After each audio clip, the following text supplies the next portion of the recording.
ici. Merci déjà à Créapol pour nous recevoir pour cette première journée destinée à la créativité. Quand on a réfléchi à organiser cet événement, il y avait une première question sur le fait que la créativité devenait de plus en plus un sujet en entreprise, avec pas mal de différences qui étaient faites en interne, notamment par rapport à la création, de service création, et la créativité peut-être un peu plus générale qui se passe dans l'entreprise, où tout le monde peut être créatif. Donc on a voulu organiser cette journée sur plusieurs postulats. Le premier étant que la créativité, c'est d'abord une question de posture, de philosophie, d'état d'esprit que l'on doit retrouver dans une culture d'entreprise. Donc là, on va pas, aujourd'hui, il n'y aura pas d'atelier sur comment faire un brainstorming, comment utiliser des post-it, etc. Là, on va plutôt s'intéresser à la notion de culture et de posture. La seconde chose, c'est quand on parle d'une conférence sur une conférence en général, quel que soit le sujet, très souvent, d'un côté, vous avez soit des TED, voilà, vous avez un quart d'heure, 15-18 minutes pour écouter quelqu'un qui va vous donner une inspiration, mais peut-être pas forcément la possibilité ensuite, déjà il n'y a pas de questions, et ensuite peut-être pas forcément la possibilité de parler aux personnes qui sont intervenues. Donc aujourd'hui, pour se distinguer, pratiquement tous les intervenants de ce matin et de cet après-midi sont déjà là. Donc vous pouvez déjà, dès à présent, les questionner. Si vous avez une question avec laquelle vous êtes venu, allez les voir. Voilà, moi j'ai ce problème-là, comment est-ce que vous l'avez résolu? Ou pas.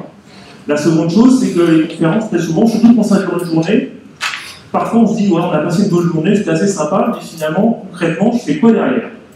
Voilà, ça m'a coûté un certain montant en euros, ça je le maîtrise. Par contre, qu'est-ce que ça va rapporter? Donc l'idée là, c'est de se dire aujourd'hui, j'ai demandé à tous les intervenants de venir avec au moins 2-3 points, 2-3 conseils, ce qui marche, ce qui ne marche pas.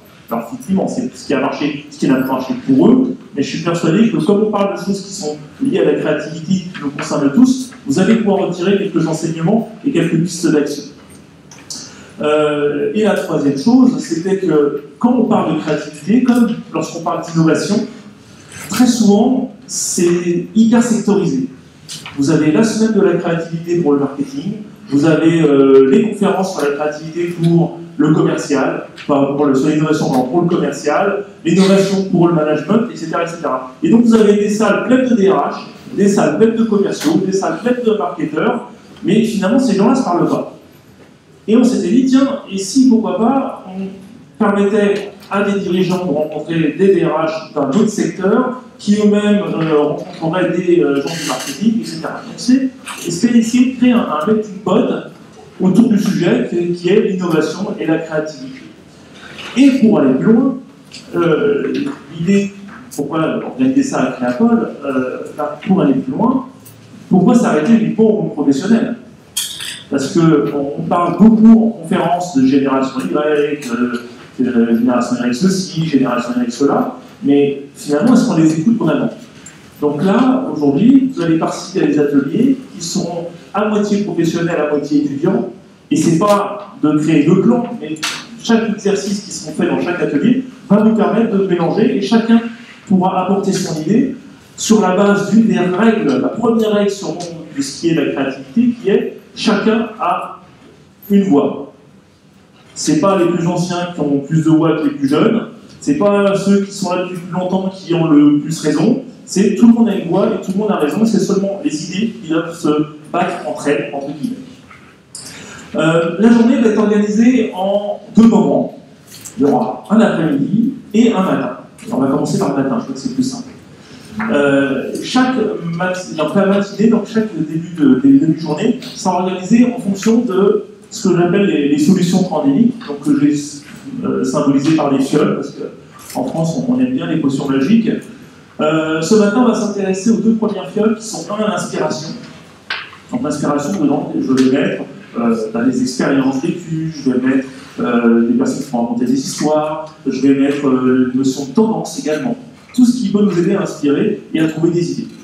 Le second, c'est l'inception. Là, c'est un peu plus pointu. L'inception, c'est un peu comme le film. L'inception, c'est d'essayer d'avoir un regard un peu décalé sur le sujet.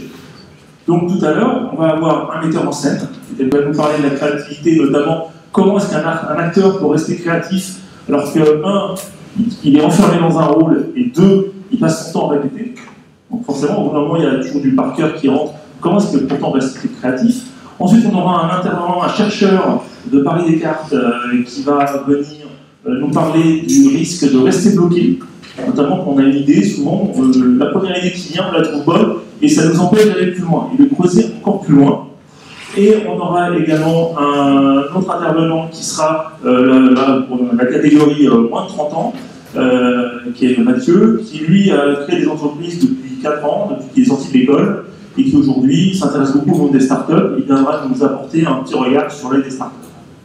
Donc je m'arrête là pour présenter ce matin, et je vais passer la parole tout de suite à Monsieur le Président de Créapol, Monsieur Lorali, qui va nous présenter un petit mot de bienvenue.